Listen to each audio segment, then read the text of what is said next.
So hari ni berita kita panjang punya. So jangan buang masa lagi. Economy Express. Let's go.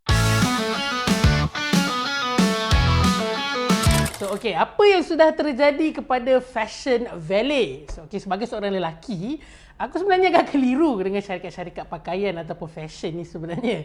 Sebab aku rasa nama dengan style diorang semua lebih kurang. Dan yang paling mengelirukan adalah diorang punya modus operandi. So boleh kata 80% syarikat fashion di Malaysia yang target mereka adalah pakaian dan fashion untuk muslimah mesti akan meletakkan seorang ikon di hadapannya. Tak kisahlah CEO ke, founder ke, director ke, and this person mesti akan terpaling lifestyle dekat social media dan juga public appearance. So yeah, I'm sorry kalau aku tak dapat nak bezakan lah syarikat-syarikat atau brand-brand ni. So dalam banyak-banyak syarikat yang aku sebutkan tadi, Fashion Valet merupakan salah satu entiti yang terbesar lah di Malaysia, or at least it used to be. So Fashion Valet ni diasaskan oleh pasangan suami isteri Datin Vivi Yusof dan Datuk Fadzarudin Anwar. So dilaporkan mereka bermula sebagai platform untuk menjual barangan fashion sebelum ia melancarkan dua jenama dalaman iaitu Dark dan Lilith. Lilith macam eyelid. Sebagai sebahagian perniagaan yang diumumkan pada 2022. Dan kalau korang adalah netizen yang aktif di dunia internet, especially Twitter, korang mesti ingat banyak perkara-perkara viral berkenaan dengan jenama-jenama ini. So, Dark sering dikecam kerana dikatakan ni allegedly telah meniru reka bentuk produk jenama pesaing lain dan selalunya jenama yang lebih kecil dan baru nak mula, basically yang kurang dikenali lah. Dan Dark juga pernah menjual aksesori fashion dengan harga yang tak masuk akal dengan taktik menjual lifestyle. Pin, safety pin yang macam Pampers punya pin tu dijual satu set RM90. Stapler dijual RM80 dan yang paling orang kata amazing semua benda ni sold out. So basically taktik apa yang diorang pakai itu sebenarnya menjadilah. Which at the same time aku rasa kinda respect lah juga. Sebab you know, aku rasa kita semua tahu modus operandi ni diorang tiru daripada siapa. I think this was first actually done way long time ago by a popular global streetwear brand iaitu Supreme. So Supreme punya barang yang dijual lagi pelik-pelik guys. Ada boot lah, ada hammer lah. Asalkan tepek logo Supreme, orang confirm beratur beli. So that's orang kata taktik lah dalam fashion ataupun apparel punya brand. So back to the core of the news. Pada hujung minggu yang lalu, Ahli Parlimen Puchong Yeo Bee Yin meminta Menteri Kewangan menyatakan jumlah yang telah dilabur ke Fashion Valet oleh Khazanah Permodalan Nasional Berhad PNB dan jika ada syarikat Menteri Kewangan diperbadankan MKD, syarikat berkaitan kerajaan GLC serta syarikat pelaburan berkaitan kerajaan GLIC. So basically Ahli Parlimen ni nak dapatkan details lah berapa banyak pelaburan yang telah diberikan untuk Fashion Valet. So Bee Yin turut meminta Menteri menjelaskan tentang jumlah kerugian akibat penurunan nilai dan penjualan saham Fashion Valet. Maka semalam telah diumumkan yang Khazanah Nasional Berhad dan Permodalan Nasional Berhad mengalami kerugian sebanyak 43.9 juta ringgit selepas menjual pegangan minoriti mereka dalam syarikat Fashion Valet Sendirian Berhad. So 43 juta bai. So menurut Kementerian Kewangan, pandemik COVID-19 telah memberi kesan besar kepada perniagaan Fashion Valet, menyebabkan keperluan mendesak untuk modal baharu bagi meneruskan operasi. So basically another AirAsia lah. Cik baik Fashion Valet tak listed dekat bursa. So menjelang akhir 2023, sebuah syarikat Bumiputera, NXBT Partners, menawarkan untuk mengambil alih pegangan saham Khazanah dan PNB dalam Fashion Valet serta menyuntik modal yang diperlukan untuk meneruskan kelangsungan syarikat itu. So I think daripada laporan ni, apa yang paling menarik bagi aku adalah apa yang dikatakan oleh Kementerian Kewangan sendiri, iaitu kerugian daripada penjualan saham Fashion Valet adalah kecil berbanding hasil keseluruhan yang diperoleh Khazanah dan PNB pada tahun berkenaan. Like, what do you mean? What kind of message are you sending to the masses in Malaysia while people are living in uncertainties? For sure, ini hanya akan menambah minyak kepada api yang sedang membara di media sosial. Okay. Aku faham. Dalam dunia pelaburan corporate ni, memang sangat besar dan kita perlu lihat kepada gambaran yang the bigger picture. So, Khazanah Nasional Berhad mencatatkan keuntungan operasi yang lebih tinggi iaitu 5.9 bilion ringgit bagi tahun kewangan 2023 berbanding hanya 1.6 bilion pada tahun 2022. So, last year waktu diorang jual saham diorang, pegangan diorang dalam Fashion Valley ni, diorang untung 5.9 bilion for the whole year.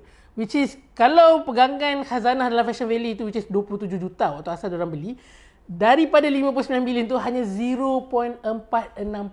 So bayangkan dia punya keuntungan lah. So kalau kita, orang kata, a lot of people wants to jump into it, macam terus cakap Khazanah is not doing a good job, macam Khazanah asyik bagi pelaburan dekat orang yang mengarut.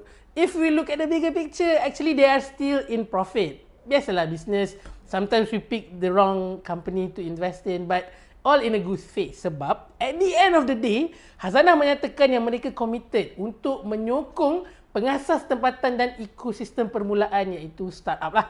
So kalau korang sebenarnya ada idea untuk buat startup pun, you are free to actually pitch your idea for fund, for investment from Khazanah yourself. So jangan like si Khazanah ni macam tak buat kerja. Macam itulah maksud aku. Walau macam mana pun, kita semua kenalah terima yang ini adalah asam garam dalam dunia perniagaan.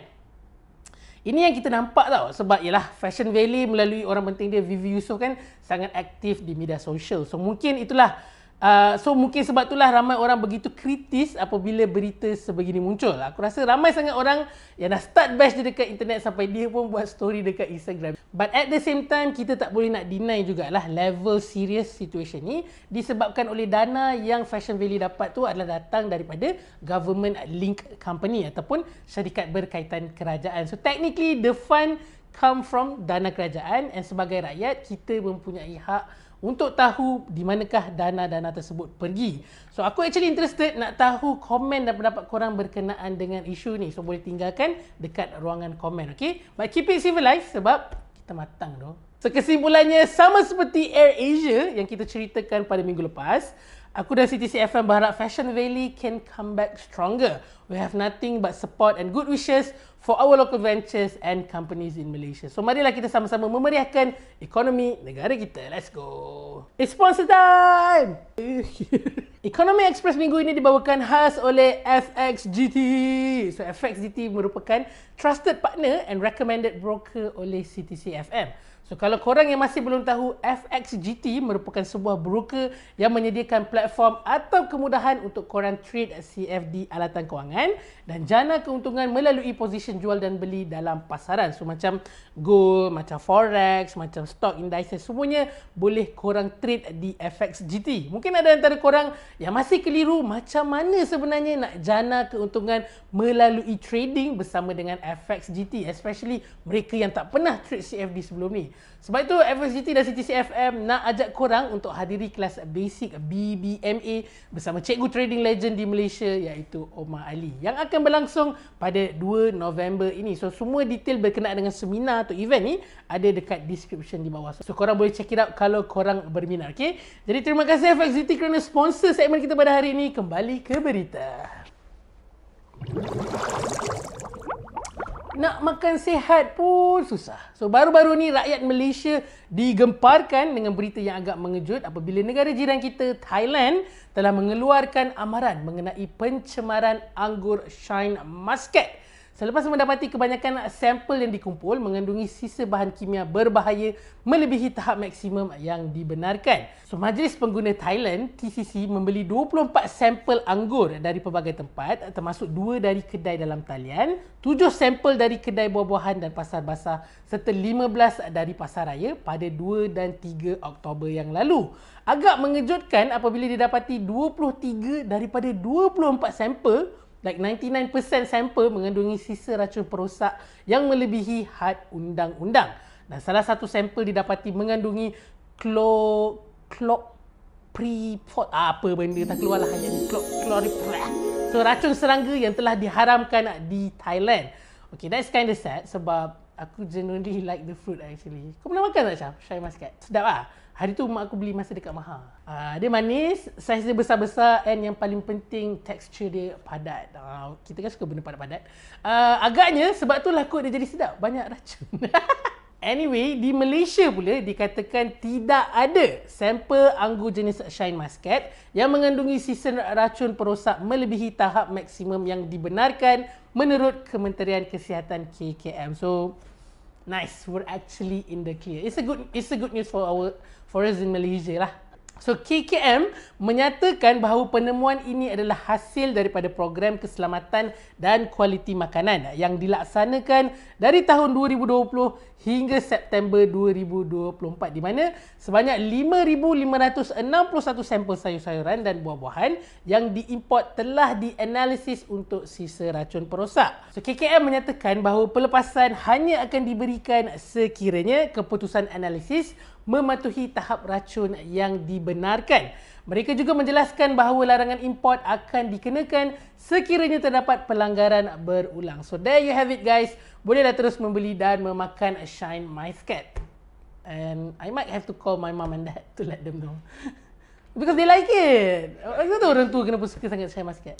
Konspirasi ice cream McDonald's. Okey, aku tahu kita semua masih lagi dalam fasa boykot barangan atau produk berkaitan konflik di Gaza. Termasuklah franchise makanan segera global iaitu McDonald's. Tapi aku nak ceritakan dekat korang ni purely from business punya standpoint lah. Something that we can learn for ourselves juga. Macam mana something yang bunyi dia macam remeh tapi sebenarnya memberi kesan pada skala besar di luar jangkaan ramai.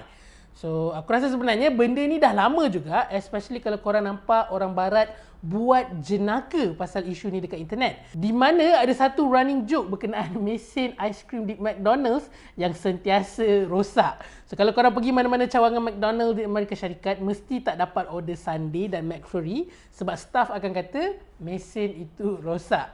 So, mesin rosak ni adalah selalu sangat dekat sana sampai at one point ada third party app developer buat apps dekat smartphone untuk korang semak in real time McD cawangan mana yang mesin ice cream dia okey and mana yang rosak.